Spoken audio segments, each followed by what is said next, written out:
Buenas tardes, alumnos, ¿cómo están? Estoy grabando la clase para hoy que vamos a hablar sobre los carbohidratos, que serían los productos primarios del metabolismo vegetal. Estoy escuchando un poco de música buena en inglés también.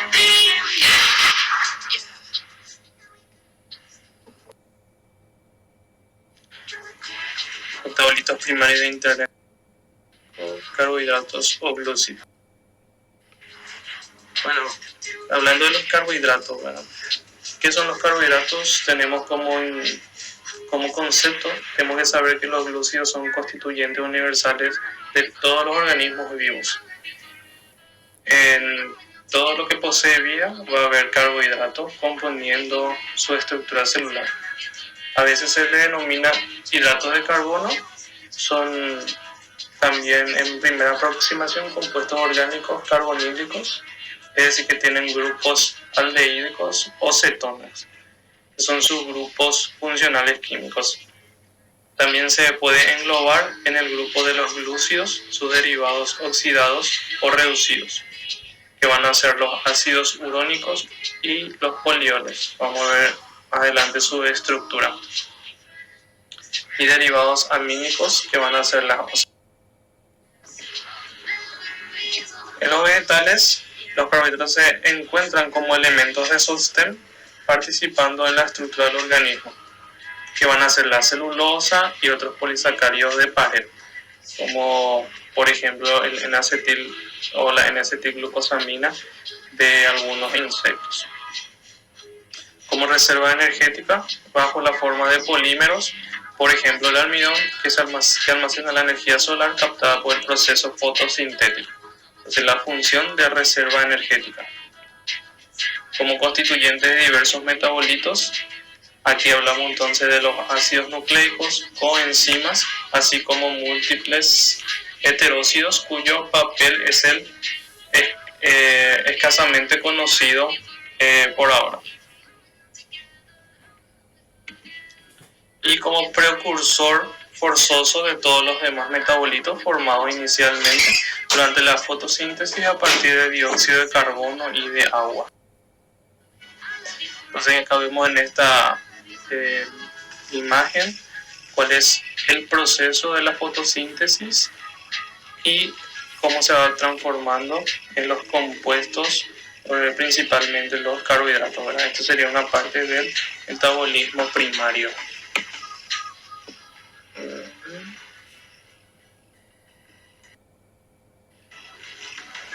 ¿Cómo se hace la clasificación química de los carbohidratos?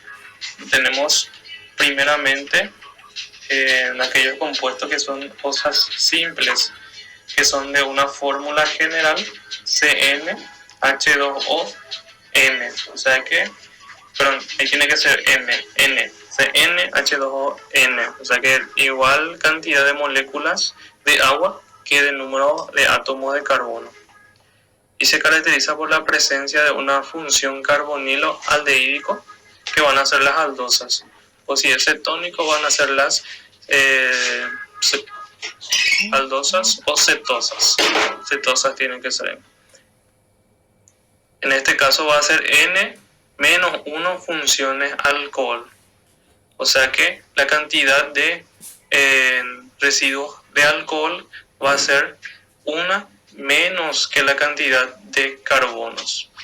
Y el número de átomos de carbono varía de 3 a 9, siendo lo más frecuente de 5 o 6, que van a ser las pentosas y las hexosas.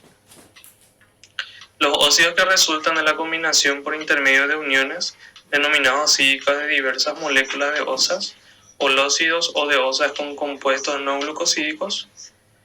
Acá vamos a hacer división, los holócidos y los heterócidos. Los holócidos van a resultar de la combinación de osas según el número de unidades constitutivas. Se distinguen aquí entonces los oligócidos u oligosacáridos, que son menos de 10 unidades, y los polisacáridos más de 10 unidades.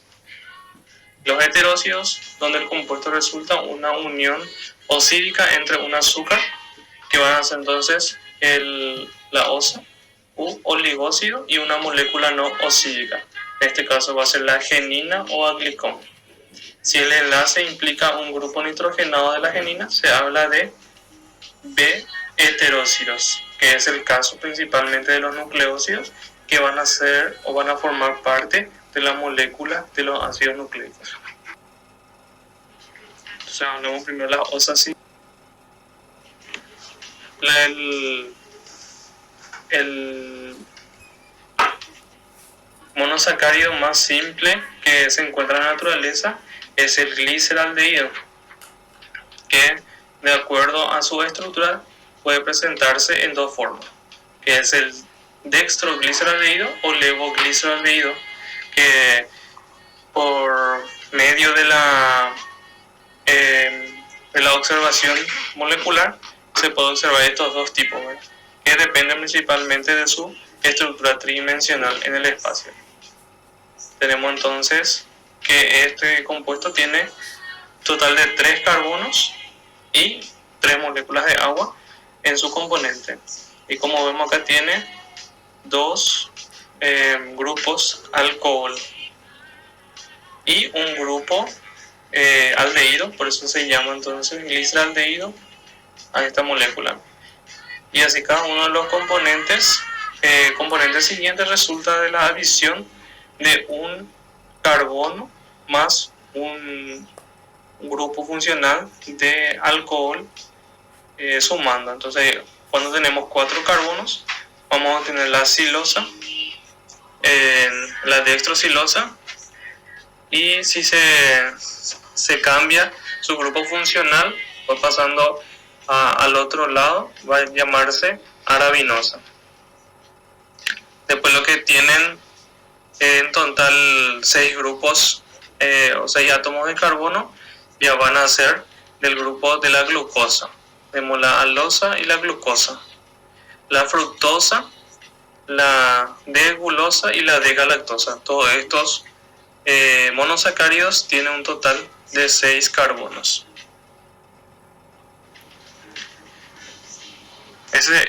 La estructura anterior sería la estructura lineal, pero la presentación de estos monosacáridos en la naturaleza se encuentra formando ciclos, ¿verdad?, que son las estructuras cíclicas de los monosacáridos, las osas, ¿verdad? Y este se produce mediante una reacción llamada ciclación. Acá, por ejemplo, tenemos el ejemplo de la ciclación de la dextroglucosa, que mediante la pérdida de una molécula de agua se cicla y se forma entonces esta estructura cíclica que se denomina la proyección de Haworth. Luego la manosa, la fructofuranosa y la rhamnosa son todos derivados de la ciclación de la D-glucosa. Los principales monosacáridos o osas simples vegetales son aquellos que se caracterizan las osas vegetales en su gran diversidad, como pentosas, desoxipentosas, hexosas, desoxiehexosas, didesoxiehexosas, ácidos urónicos, polioles, ésteres y éteres. Se han descrito centenares de compuestos, algunos universales y otros estrictamente específicos de un grupo vegetal. Las tetrosas, para estas osas existen 4 isómeros posibles que forman 2 pares de enantiómeros. Por una parte, la dextro y la L-treosa, y por otro, la dextro y L-eritrosa. No se encuentran en forma libre. La dextroeritrosa 4-fosfato juega un papel esencial en la génesis de los aromas, principalmente de los aromas de las flores, y también de todo componente que presenta un cierto aroma. Después tenemos las pentosas, como la D-ribosa, que es universal porque está presente en el ADN de todos los seres vivos, y sus ésteres fosfóricos tienen una importancia metabólica fundamental. Lo mismo sucede con la de la cetosa correspondiente.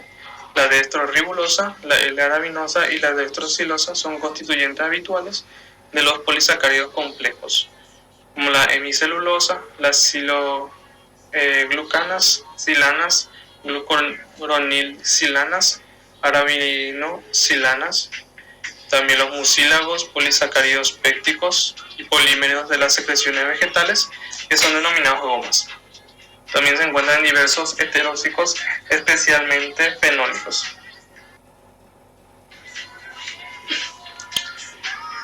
Después, las hexosas, la mayoría presenta una distribución casi universal, como la dextroglucosa o la dextromanosa, que también la dextrogalactosa. Aunque la glucosa es frecuente tanto libre como combinada en las estructuras polisacáridos, formando el almidón y la celulosa, son epímeros en el carbono 2 y carbono 4, que presentan casi exclusivamente el estado de polímeros. Por ejemplo, en las mananas y la glucogalactomananas. La dextrogalactosa es bastante frecuente en las estructuras heterocídicas.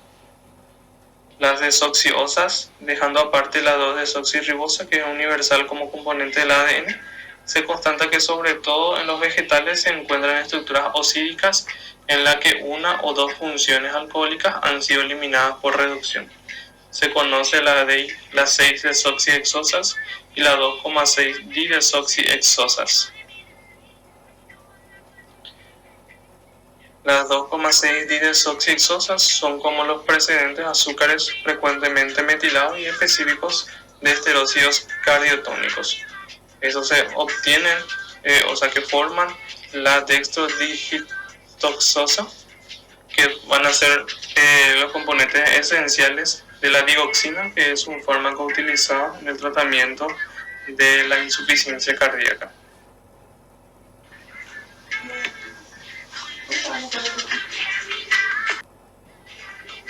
Continuando, los ácidos urónicos son los productos de oxidación de los monosacáridos por deshidrogenasas específicas. La función alcohólica primaria se oxida a ácido carboxílico. Los ácidos dextroglucurónicos y dextrogalacturónicos son constituyentes habituales de los polisacáridos de la pared vegetal, en particular la denominada pectina. Estos son parte de la pared de los vegetales denominados mucílagos y de la mayor parte de las secreciones polisacáridas, como por ejemplo la goma de esterculia.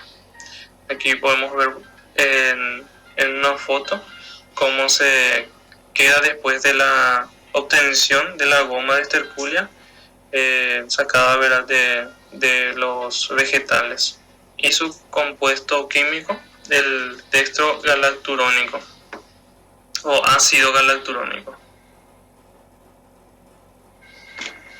Los polioles son los productos resultantes de la reducción de la función carbonílica de los monosacáridos. El D-glucitol, D-manitol, el mesogalactiol se encuentran bastante distribuidos. Los demás tienen una distribución esporádica. El mesogalactiol de las raíces de la planta de primavera, el D-glicerogalactoeptitol del aguacate, y estos se acumulan a veces en ciertos frutos, principalmente el sorbitol en secreciones de algas, que van a ser principalmente el dextromanitol.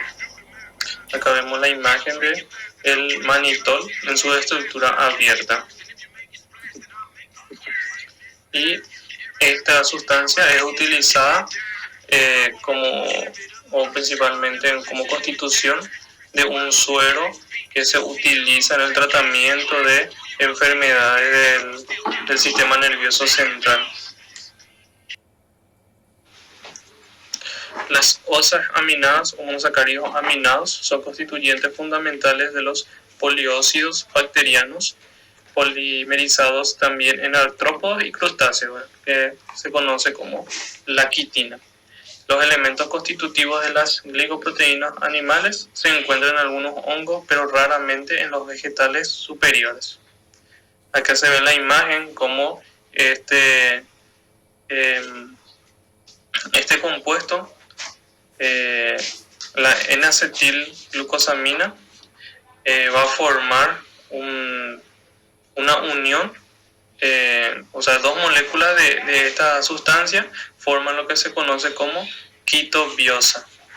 Y esta quitobiosa va a formar una capa de polímeros que va a dar como finalidad, construye la capa fuerte del exoesqueleto de los artrópodos y crustáceos, denominada quitina. Principales osas simples utilizadas en farmacia. La D-glucosa, aunque se encuentra en cantidades notables en muchas especies vegetales, la glucosa no se extrae, se prepara por hidrólisis enzimática del almidón, acción conjugada de la alfa-amilasa y de la aminoglucosidasa. La glucosa se administra por vía parenteral en disolución acuosa. Las indicaciones de las disoluciones inyectables, que son principalmente el 5 y el 10%, son la prevención de deshidrataciones intra y extracelulares, la rehidratación habitual cuando existe una pérdida de agua superior a la pérdida de cloruro sódico y otros osmoles, y también la profilaxis y tratamiento de la cetosis y en caso de desnutrición. Es un medio de aporte calórico y vehículo para el aporte terapéutico en periodos pre, per o postoperatorios inmediatos. Las disoluciones inyectables hipertónicas al 15, 20, 30 y hasta el 50% se destinan en la nutrición parenteral, lo que denominamos aporte calórico, y se puede utilizar en el caso de las hipoglucemias. La dextrofructosa se encuentra prácticamente en todos los frutos, así como en la miel. La dextrofructosa se puede obtener industrialmente por hidrólisis de la inulina, que es un polímero característico de ciertas frutas o ciertas plantas de la familia Asteraceae, como la chufa y la chicoria. Se produce por separación a partir del azúcar invertido. Se puede utilizar para alimentación parenteral. Es también azúcar interesante en los regímenes de determinados diabéticos y para la alimentación de esfuerzo. Su reabsorción intestinal es lenta y no desencadena la secreción de insulina. Derivado de las osas simples utilizadas en farmacia. Por ejemplo, tenemos la leche de almidón, que es un compuesto, ¿verdad?, formado por la hidratación del almidón. Se puede realizar la hidrólisis parcial, que va a dar por resultado maltodextrinas y jarabe de glucosa. Este jarabe de glucosa se puede transformar a jarabe de fructosa y por último se quita la fructosa puramente. Y la jarabe enriquecido de maltosa, que van a ser extraído aquí el maltitol. Y la hidrólisis forzada de este compuesto de leche de almidón, se saca la glucosa. La glucosa puede ser transformada en fructosa o sorbitol, y por último esta fructosa, el maltitol. De dextrosorbitol, el dextroglucitol, denominado en la farmacopea europea. Este poliol se encuentra en estado natural en los frutos de diversas familias, de diversas plantas de la familia Rosaceae, especialmente en los del cerval silvestre, denominado Sorbus aucuparia, así como en los tallos de diversas algas. Industrialmente se obtiene por hidrogenación catalítica bajo presión o por reducción electrolítica de la dextroglucosa.